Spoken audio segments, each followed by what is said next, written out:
PBBM iginiit ginawa lamang ng gobyerno ang trabaho nito sa pagpapaaresto kay FPRRD. Bigay ng mensahe si Pangulong Ferdinand Bongbong Marcos Jr. sa mga taga-suporta ni dating Pangulong Rodrigo Duterte. Kasunod ng pagkakaaresto kay Duterte ng mga awtoridad na may kinalaman sa mga isyong iniimbestigahan ng International Criminal Court, ICC. Sa isang press briefing na isinagawa nitong Martes ng gabi. Ika-11 ng Marso, ilang minuto lamang matapos umalis ng bansa si Duterte patungong The Hague, Netherlands, ipinaliwanag ng Pangulo ang posisyon ng kanyang administrasyon ukol sa insidente. Ayon kay Pangulong Marcos, ang gobyerno ay nagsasagawa lamang ng kanyang tungkulin at wala itong personal na motibo laban kay Duterte. The government is just doing its job, pahayag ng Pangulo. Ipinahayag din niya na hindi ito isang hakbang na ipinagagawa dahil sa isang tao o dahil may kinalaman sa mga personal na issue. Kundi ito ay bahagi ng kanilang responsibilidad bilang isang miyembro ng komunidad ng mga bansa. It's not because it's one person or another that we do the things that we do. Maybe noong mga nakaraang administrasyon, baka ganun ang ginagawa, pero sa akin, hindi naman ganun. Sumusunod tayo sa batas, dagdag pa ni Marcos.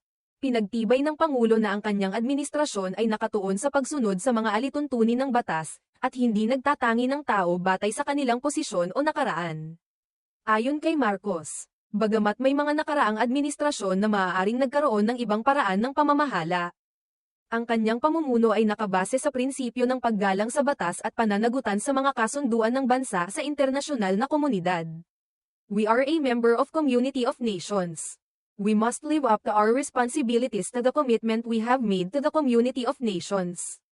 And that is what happening here, ani Pangulo Marcos. Dagdag pa ng Pangulo, ang pag-aresto kay dating Pangulong Duterte ay isang hakbang na alinsunod sa mga obligasyong ipinag-uutos ng bansa sa ilalim ng International Criminal Police Organization o Interpol.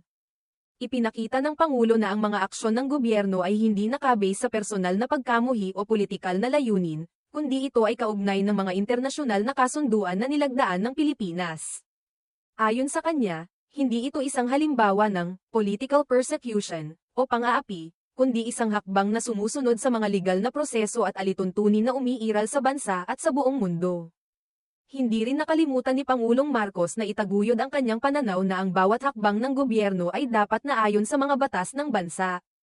At hindi ito maaaring gamitin para sa personal na kapakinabangan ng sinuman.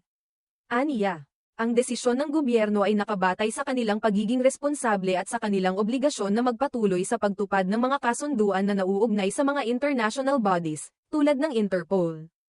Samantala, sa kabila ng lahat ng ito, nagpatuloy ang mga taga-suporta ni dating Pangulong Duterte na maghayag ng kanilang mga opinyon. At nagsagawa ng mga kilos protesta bilang pagsuporta sa kanilang idolo. Tinutulan nila ang pagkakaaresto kay Duterte, at iginiit na ang mga akusasyon laban sa kanya ay hindi makatarungan. Ngunit sa kabila ng mga protesta, ipinaabot ni Pangulong Marcos ang kanyang mensahe na ang gobyerno ay magpapatuloy na magtrabaho at mangangalaga sa mga interes ng bansa. At ang pagsunod sa mga international agreements ay isang bahagi ng kanilang responsibilidad bilang isang bansa.